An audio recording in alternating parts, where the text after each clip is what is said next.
Both countries have been brought into a state of civil war, of destruction, in return for having access to the outside world, having access to food, having not to hide under the bombardment of airplanes or the threat of invasion, which has been a general problem since 2015. We are pleased to be joined by Blumi, a historian and author of several books, many revolving around conflicts in Yemen, which we're excited to discuss a bit today. But I do first want to thank you for taking the time to speak with us today. Well, thank you for reaching out and happy to meet your audience. Awesome. Yeah. And I want to get into the conflict, but kind of to start, could you maybe just lay out like the humanitarian, just kind of like day-to-day feels, whether now, historically, like what's it like kind of living in Yemen? Could you kind of like paint the picture?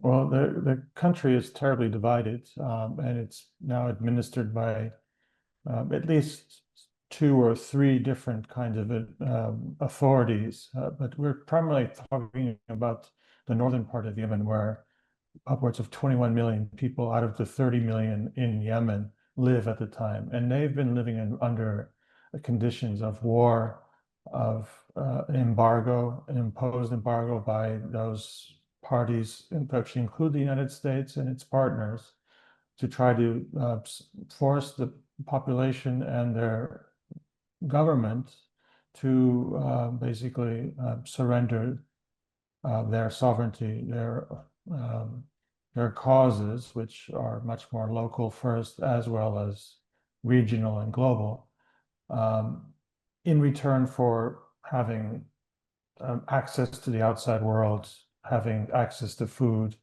having not to hide under the bombardment of airplanes or the threat of invasion, which has been a general problem since 2015, unfortunately.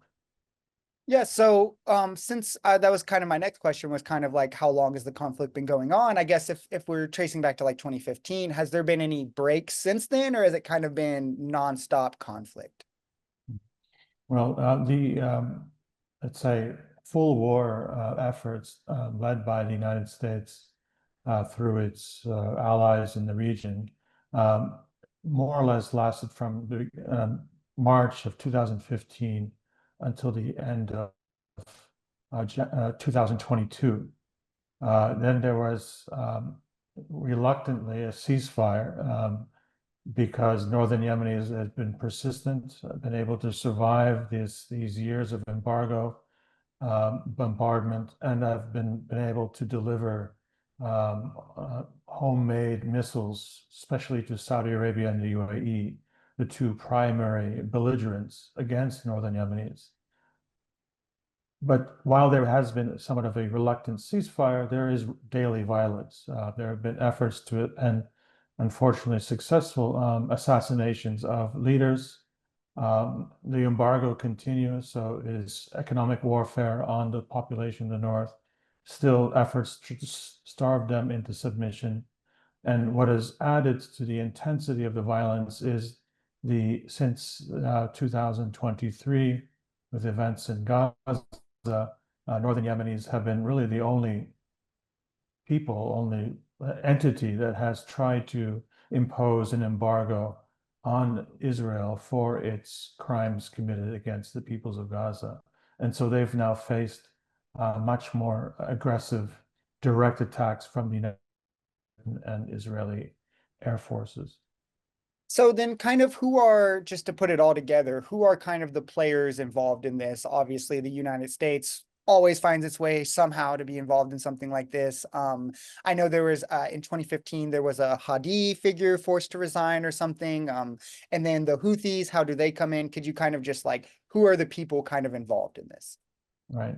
Well, it goes back much further. Unfortunately, the United States has been a long-standing actor in the domestic affairs of many a country in the region, but Yemen especially. And they've been working with a military dictatorship under the name of Ali Abdullah Saleh, who until 2011 was working in cahoots with the United States to help reorder the dynamic relationship that the region has with the larger world. Now, enough was enough, much like we saw in other parts of the Arab world with the so-called Arab Spring. The people went to the streets of Yemen, and there were different factions who were actually mobilizing to try to overthrow this military dictatorship that had been supported by the United States for so long. And one of those factions is actually emanating from the northern part of the country that borders Saudi Arabia. And that's where you would make a reference to this man named Houthi, who was a member of parliament, very charismatic. And then he had a large following that extended beyond his home region of the far north to actually help create a broader, almost national coalition to stand up against the tyranny of this military dictatorship and then try to assert some kind of long-standing autonomy or independence from globalization, from neoliberalism, from the IMF, from the other kinds of forces of empire that the United States sustains in their actions and interventions in the larger world. But that's one faction. The other faction have been largely funded and supported and backed by the combination of Qatar, Saudi Arabia, the United Arab Emirates, with different administrations in the United States backing different factions. But they all have worked together to avoid this very populist movement behind the so-called Houthis, who are now compose a coalition called Ansar Allah. So this Ansar Allah that has been administering the North since 2015 have been the ones who are basically facing, with the 21 million people under their administration, facing the embargo, facing the war that's been brought to them by the United States through their proxies. So again, we have the lion's share of the population living under this administration that the United States refuses to acknowledge, doesn't wish to work with, because of the kind of conditions that they have demanded of the world, which is to give them sovereignty, to give them the ability to renegotiate their place in the world, which protects their farmers, protects their population from neoliberalism, from the kind of forced integration in the global economy that helps plunder the resources of countries, and there is very little return to the larger population. And that is that one faction that's facing war that's often being led by intermediaries on behalf of the Americans in what we would call southern Yemen. But they are divided by the three outside regional powers who are supporting rival factions.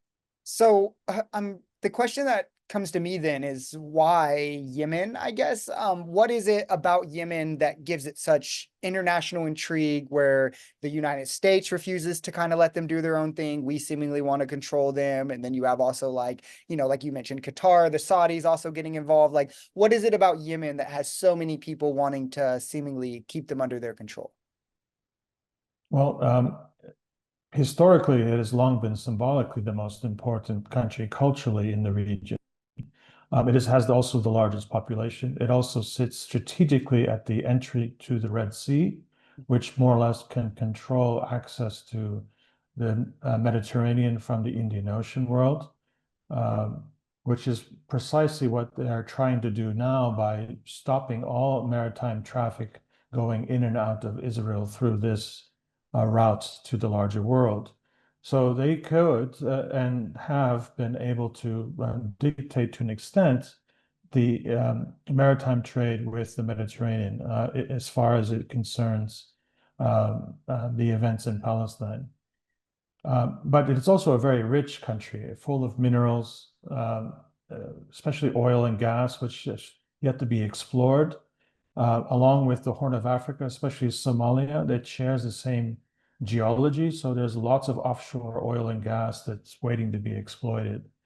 And also fisheries. People don't really think that's important, but with dwindling supply of fish in the world, few countries are still able to provide huge amounts of fish to these industries that depend on it. And Yemen and Somalia, both countries that have been brought into a state of civil war, of destruction, are the share another fate, is that the countries who are like Spain, like China, like Thailand, who have huge fishing industries, are plundering their waters without compensation.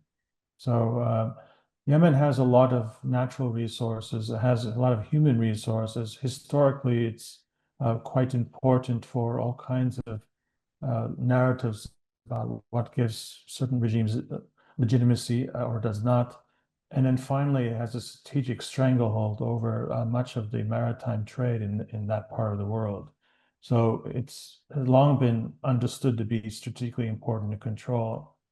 And unfortunately, for the people who live there, who have for thousands of years interacted with the larger world, they have been established communities and diasporas in East Africa, in Southeast Asia.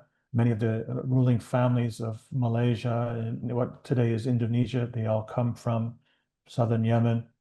So these are people who have for thousands of years been very much part of the larger global story. And in the modern era, they've been expected to subordinate themselves to the British and the Americans. And that does not sit easy with such a resilient and proud people with such a rich culture. And as we can see, they have a lot of guts, as Trump likes to say. They do stand up on principle for many things that the people in the global South share. Unfortunately, it's rarely recognized in the rest of the world just how much they stand up in brotherhood with people around the world for a common cause, a common enemy, if you will.